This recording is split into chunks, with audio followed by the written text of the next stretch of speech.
পতিত আওয়ামী লীগ সরকারের আমলে বাংলাদেশের বড় বড় বেশ কিছু ব্যাংক লুটপাট এবং দখলদারের শিকার হয়েছে।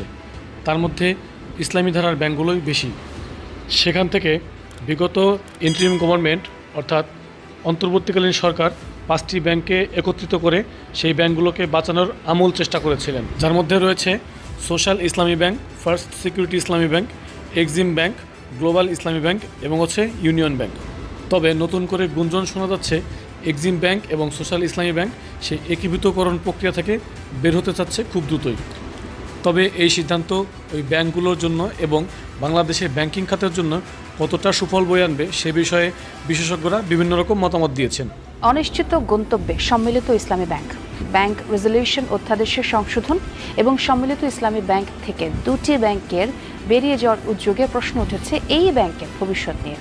বিশ্লেষকরাও বলছেন একীভূতকরণ প্রক্রিয়া অনেকটাই ঝুলে গেছে, তবে এই বিষয়ে সরকারের দ্রুত সিদ্ধান্ত দরকার, না হলে ব্যাংকিং খাত নিয়ে আমানতকারীদের আস্থাহীনতা আরও বাড়বে। এছাড়া একীভূত প্রক্রিয়া ঝুলিয়ে রেখে ব্যাংকিং খাতের সংস্কার কার্যক্রম এগিয়ে নেওয়া সম্ভব নয়।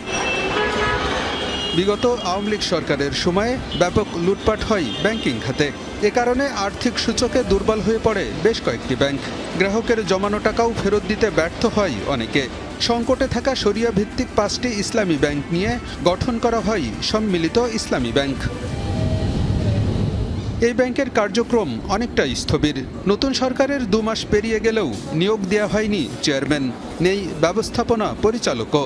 থমকে আছে ব্যাংকের শাখা স্থানান্তর এবং সমন্বিত কোর ব্যাংকিং পদ্ধতি চালুর কার্যক্রমও। ব্যাংক রেজুলেশন অধ্যাদেশের সংশোধন এবং একীভূতকরণ প্রক্রিয়া থেকে এক্সিম ও SIBL এর বেরিয়ে যাওয়ার উদ্যোগে প্রশ্নের মুখে সম্মিলিত ইসলামী ব্যাংকের ভবিষ্যৎ।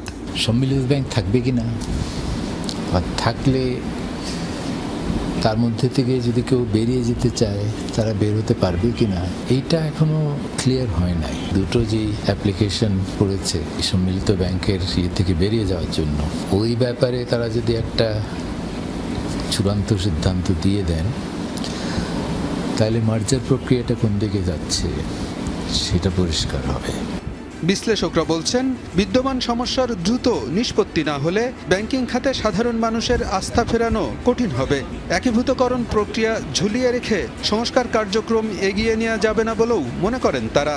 কি করতে চাচ্ছেন ওনারা বোধহয় নিজেরাই নিশ্চিত না। এইটা হলে বিপদ। আপনার কিন্তু নিশ্চিত হতে হবে কি করতে চাচ্ছেন। ফাইন্যান্সিয়াল সেক্টর হয় কি, একটা জায়গায় বিপদ হলে এটা খুব তাড়াতাড়ি ছড়িয়ে পড়ে।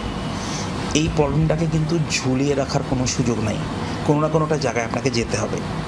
এবং যদি এইটাকে আপনি ঝুলিয়ে রেখে অন্য রিফর্মস এগিয়ে নিতে চান, আসলে পারবেন না।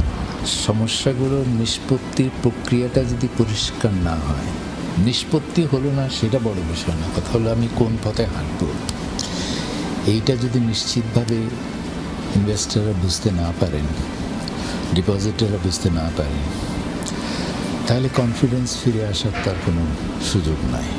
বাংলাদেশ ব্যাংক বলছে, সমন্বিত ইসলামী ব্যাংকের বিষয়ে সরকারই চূড়ান্ত সিদ্ধান্ত নেবে। তাদের লায়াবিলিটিসের প্রধান বিষয় হচ্ছে তাদের যে আমানত আছে, তার সাথে বাংলাদেশ ব্যাংক তাদেরকে যে আর্থিক সহায়তা করেছে সেটা যোগ হবে।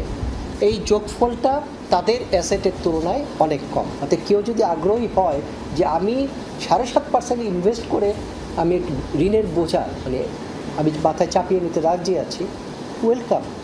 লুটপাটকারীদের মালিকানায় আবারও ব্যাংক ফিরিয়ে দেয়া ঠিক হবে না বলেও জানান বিশ্লেষকরা।